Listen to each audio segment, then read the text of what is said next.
Hey, sports fans, it's Mo Carter. Every high school football team in the Tennessee Valley has a goal of hoisting up a blue map at this year's Super 7 in Birmingham. And in order to get there, you have to do work in the off-season. This summer, the Fox 54 sports team chatted with a number of squads about their upcoming season. And you can check out some of your favorite teams right now on another edition of the First Down Friday Night Preview Series.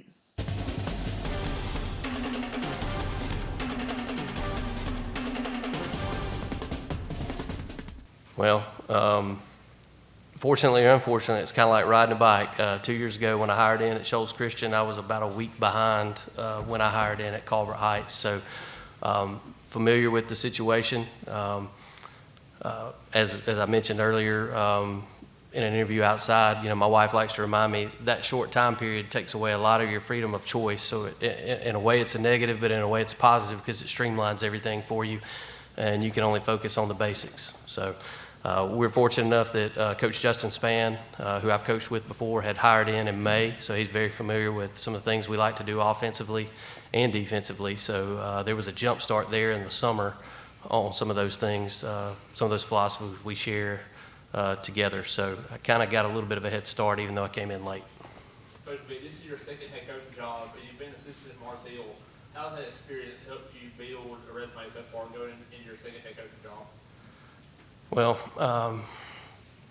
experience is a lot, just like in the business world. It's not just your experience, but it's how you can parlay it. So saw a lot of great things at Mars Hill, saw that program from the very beginning all the way up until, playing for 3 championships in a row, 4 semifinals in a row, so you get a lot of extra football in that. And you learn to just stay humble. You see coaches come and go from your experiences, but you have to stay humble. You have to keep your nose down to the grindstone, and that's probably the biggest thing I've learned. It's not always what it looks like from the outside. Shoals Christian was a great opportunity for me to be a head coach and an athletic director. You kind of able to open the curtain a little bit and see what it's like to run a true program all the way, a whole athletic program and the football program as well. And when you're doing all that, it helps in tough times like this. For the players, what's been the toughest part so far about having a new coach come in just late in the summer? It's been real tough.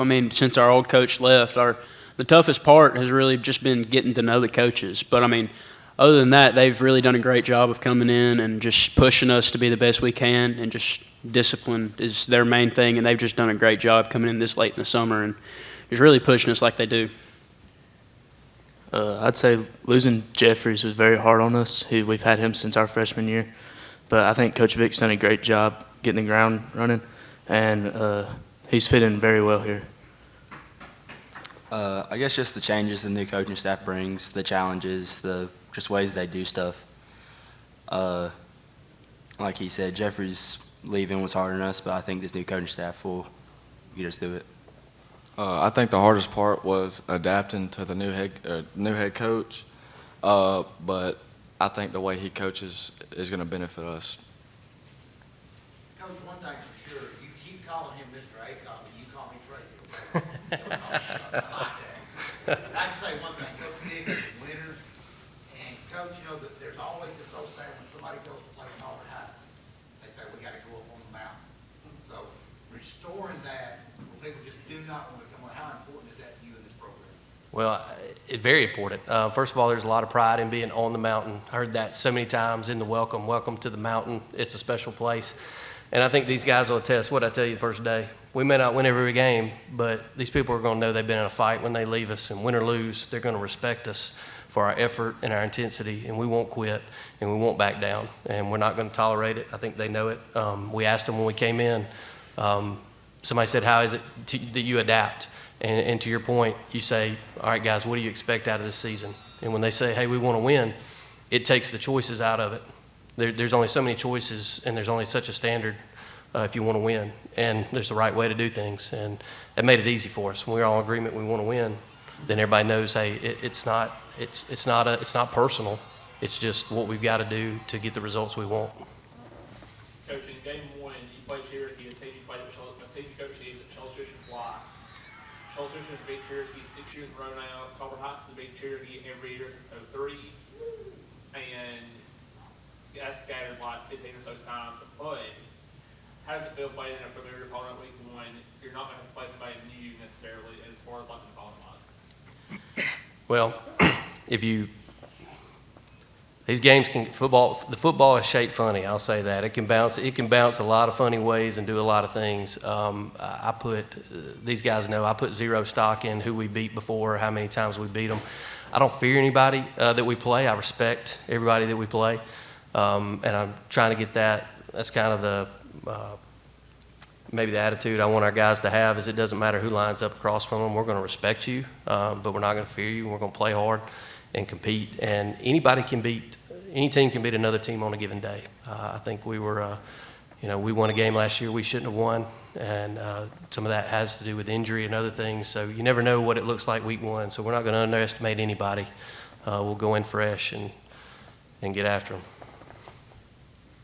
This is another question for the players. Not every team has so many different county opponents on the schedule. What's it like to have so many different teams in the county that you've got history with to play in one single season? What's that? I like it, in my personal opinion, because then you get a bunch of different looks, especially every year that we've played them. It's always probably something different, but I enjoy it. It's just fun knowing that you're probably going to play the same people every year, and you're going to know what's going to come from the coaching staff and the players. I think it's good knowing who we're playing. I like the big rivalries we have, especially with Colbert County. They got some good kids down there. I enjoy it personally just because playing so many people from so many different counties just gives you multiple looks at how people play, and it just makes you get better at playing against those kinds of teams, just each kind of way that teams play. Talking about the schedule, y'all have a very favorable open to the schedule before the season gets over in October with Colbert County, Rogers, Marcel, and Lauderdale County. How important is a quick, fast start this year for this season? I think it's extremely important. We told our guys, again, like I said earlier, you can't look at who you beat before. We started off 4-0 last year.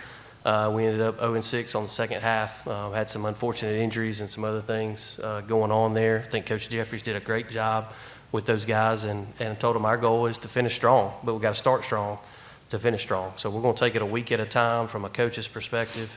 We're not going to overlook anybody. We're going to start everything fresh with a new coaching staff. We've got so many new things to learn and implement that it's going to be different. These guys were with Coach Jeffries for several years, and that time has paid off. Now it's up to us to make haste and make the best of our time. So I don't know how the players feel about it, but from a coaching standpoint, that's how we look. Guys want to add anything? I feel like a strong start's definitely important, but it's just like he said, we started off 4-0 last year and then just went 0-6 at the end of the season. I plan to play every single game like it's our first game, and we're wanting to get a good start. And I plan to play every single game with the same intensity. To the players, how was that last year starting off 4-0, having that hot start? How was the hallways over those 4 or 5 weeks there where y'all are good so far, 4-0, everybody's up and ready for the season? It was it definitely opened our eyes the first 4 games because we came out, we worked real hard at the beginning of the year, and then we come out and we win every game, and then we come into week 5 thinking that okay, I think we got a little bit too ahead of ourselves, and so we started thinking okay, we're 4-0, we're not going to lose, and then we just got too cocky, I reckon. I say kind of like he said, we got too ahead of ourselves. We slugged off. We didn't try. I think starting off 4-0 was good for us. A lot of hype in the school, especially the previous season going 1-9. But I think that 4-0 start definitely got to our heads going into week 5, and we just took a hammer shot. They pretty much said it. Going 4-0 was great and everything, and it was great being those people to walk the halls knowing that you're part of that 4-0. But I just feel like we got ahead of ourselves and we just felt unbeatable, and we just finally got humbled at the end of the season.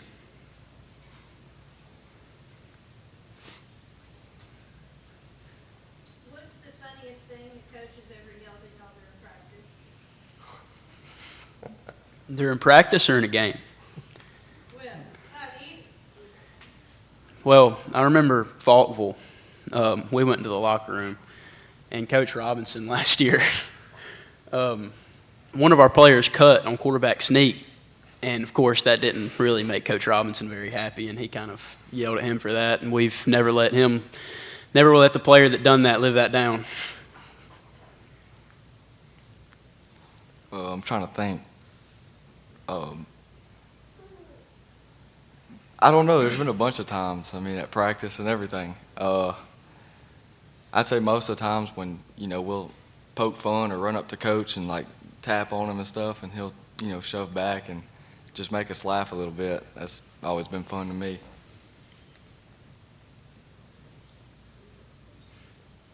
Anybody else? You got anything? Don't be scared. For you, what's the strangest thing anybody has ever given as an excuse for being late? Wow. That's a great question. Great. That's probably the best question I've been asked in a long time. Let me think through this.